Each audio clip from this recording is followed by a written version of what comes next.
ছাত্ৰ-ছাত্ৰীসকল আজি ক্লাছ 6ৰ সমীয়া পৰীক্ষাৰ বাবে বিজ্ঞানৰ কেইটামান আৰ্হি চমু প্ৰশ্ন লৈ আহিছোঁ।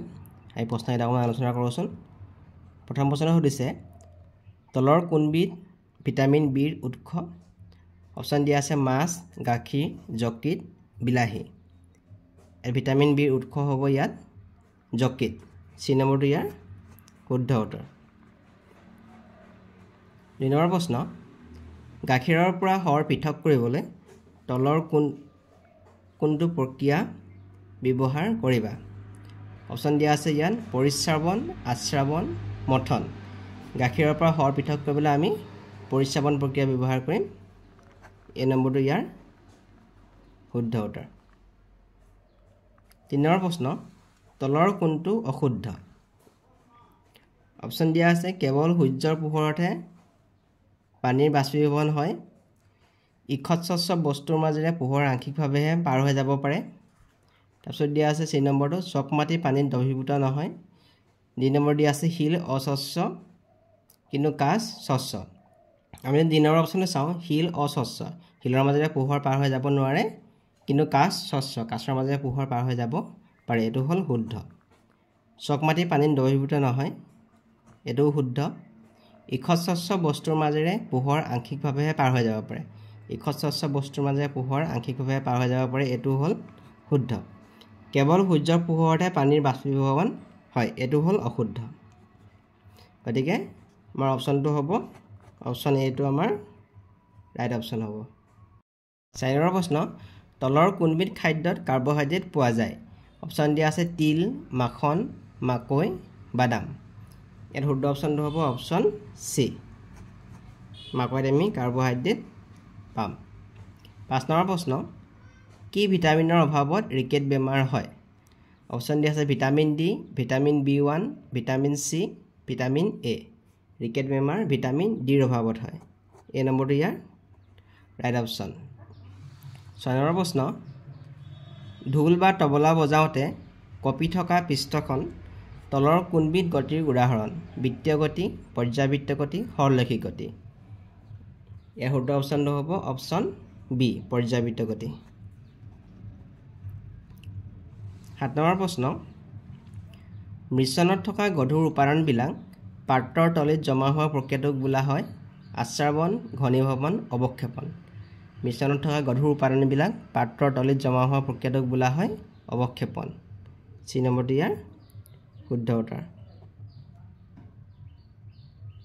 8 নম্বৰ প্ৰশ্ন খাদ্যবস্তুৰ উপকৰণত 2 বা 3 টোপাল লঘু আয়ডিনৰ দ্ৰব্য যোগ কৰাৰ পিছত খাদ্যবস্তুৰ ৰং নীলা বা ক'লা ৰঙলৈ পৰিৱৰ্তন হ'ল। ইয়ে খাদ্যবস্তুত কিহৰ উপস্থিতি বুজায়?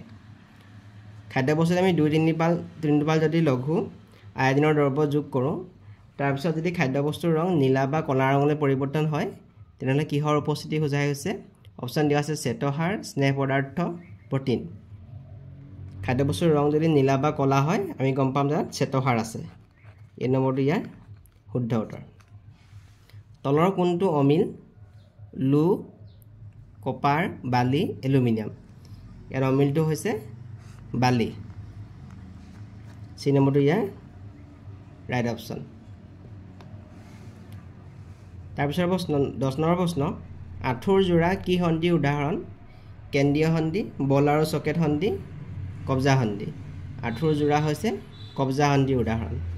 চি নম্বৰটো ইয়াৰ শুদ্ধ উত্তৰ। 11 নম্বৰ প্ৰশ্ন দাঁতৰ আলুৰ পৰা তেজ ওলোৱা ৰোগ কি ভিটামিনৰ অভাৱত হয়? দাঁতৰ আলুৰ পৰা তেজ ওলোৱা ৰোগটো আমি কওঁ স্কাৰ্ভি বেমাৰৰ লক্ষণ। স্কাৰ্ভি বেমাৰ ভিটামিন চিৰ অভাৱত হয়। ইয়াৰ অপশ্যনটো হ'ব শুদ্ধ অপশ্যনটো হ'ব option B, vitamin C. 12 number প্ৰশ্ন তলৰ কোনটো অশুদ্ধ? প্ৰথমতে দিয়া আছে ফুট হ'ল এটা দৈৰ্ঘ্যৰ একক, এইটো শুদ্ধ। কাঠৰ টুকুৰা এটা পানীত উপঙে, এইটোও শুদ্ধ, কাঠৰ টুকুৰা এটা পানীত উপঙে। বালি পানীত তললৈ যায়, এইটোও শুদ্ধ। সকলো গেছ পানীত দ্ৰৱীভূত হয়, সকলো গেছ পানীত দ্ৰৱীভূত নহয়, এইটো হ'ল আমাৰ অশুদ্ধ। অশুদ্ধটো হ'ব অপশ্যন ডি, সকলো গেছ পানীত দ্ৰৱীভূত নহয়। ডি নম্বৰটো হ'ব ৰাইট অপশ্যন। 13 নম্বৰ প্ৰশ্ন তলৰ কোনটো প্ৰক্ৰিয়াত ঘনীভৱন হৈছে প্ৰথমটো দিয়া আছে তিতা কাপোৰ ইস্ত্ৰি কৰোতে ওলোৱা ভাপ তিতা কাপোৰ ইস্ত্ৰি কৰোতে ওলোৱা ভাপটো হৈছে বাষ্পীভৱন এটো ঘনীভৱন নহয় মছাৰ পাছত ব্লেকবোৰ্ড শুকাই যায় এটো হ'ব বাষ্পীভৱন এটো ঘনীভৱন নহয় শীতকালীৰ ৰাতিপুৱা ওলোৱা কুঁৱলী এটো হৈছে আমাৰ ঘনীভৱন শীতকালীৰ ৰাতিপুৱা ওলোৱা কুঁৱলী হ'ব ঘনীভৱন পানী ছটিয়ালে উত্তপ্ত তাৱাৰ পৰা ওলোৱা ভাপ এটো হ'ব বাষ্পীভৱন এটো ঘনীভৱন নহয় গতিকে ঘনীভৱন কোনটো হ'ব অপচন সি টু শীতকালীৰ ৰাতিপুৱা ওলোৱা কুঁৱলী গতিকে শুদ্ধ অপচনটো হ'ব অপচন সি 14 নম্বৰ প্ৰশ্ন তলৰ কোনটো এটা উদ্ভিদজাত প্ৰটিনৰ উদাহৰণ অপচন দিয়া আছে গাখীৰ সয়াবিন মাছ মাংস গাখীৰ মাছ আৰু মাংস এটা হল প্ৰাণীজাত প্ৰটিন সয়াবিন হৈছে উদ্ভিদজাত প্ৰটিন গতিকে বি নম্বৰটো ইয়াৰ ৰাইট অপচন 15 নম্বৰ প্ৰশ্ন তলৰ কোনটো শুদ্ধ কপাৰ সালফেট পানীত দ্ৰৱীভূত নহয় এটো হ'ব অশুদ্ধ কপাৰ সালফেট পানীত দ্ৰৱীভূত হয় ভিটামিন এ ৰ অভাৱত বেৰি বেমাৰ হয় এটো অশুদ্ধ ভিটামিন এ ৰ অভাৱত বেৰি বেমাৰ নহয় ডাঠ কাগজ হল এটা অস্বচ্ছ বস্তু গতিকে শুদ্ধটো হ'ব এটো অপচন সি ডাঠ কাগজ হল অস্বচ্ছ বস্তু আমি যদি অপচন ডি ৰ চাও বায়ু এবিধ অস্বচ্ছ বস্তু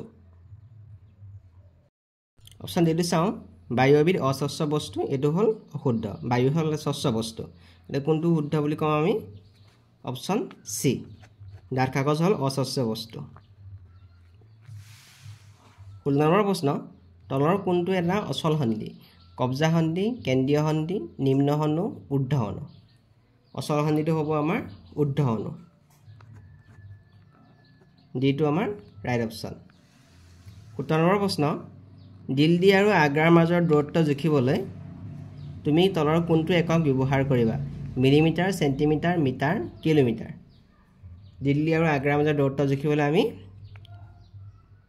কিলোমিটাৰ ব্যৱহাৰ কৰিম ডি নম্বৰটো ইয়াৰ শুদ্ধ উত্তৰ 18 প্ৰশ্ন তলৰ কোনটো ভিটামিন সিৰ এটা উৎস নহয় অমিতা আম মিঠা আলু মধুৰিআম অমিতা আম আৰু মধুৰিআম একেটা হল ভিটামিন সি উৎস কিন্তু মিঠা আলু ভিটামিন সিৰ উৎস নহয় সেটো ইয়াৰ ৰাইট অপচন 19 নম্বৰ প্ৰশ্ন তলৰ কোনটো ভিটামিন ডিৰ এটা উৎস মাংস কণী সূৰ্যৰ পোহৰ আঙুৰ এই ভিটামিন ডিৰ উৎসটো হৈছে সূৰ্যৰ পোহৰত ভিটামিন ডি থাকে 20 নম্বৰ প্ৰশ্ন তলৰ কোনটো এটা সৰ্বভোজী প্ৰাণী হৰিণ ভাটৌ কাউৰী বান্দৰ সৰ্বভোজী প্ৰাণী হ'ব ইয়াত কাউৰী সি নম্বৰটো ইয়াৰ শুদ্ধ উত্তৰ 21 নম্বৰ প্ৰশ্ন তলৰ কোনটো অশুদ্ধ লু এবিধ কঠিন ধাতু এটো হ'ব শুদ্ধ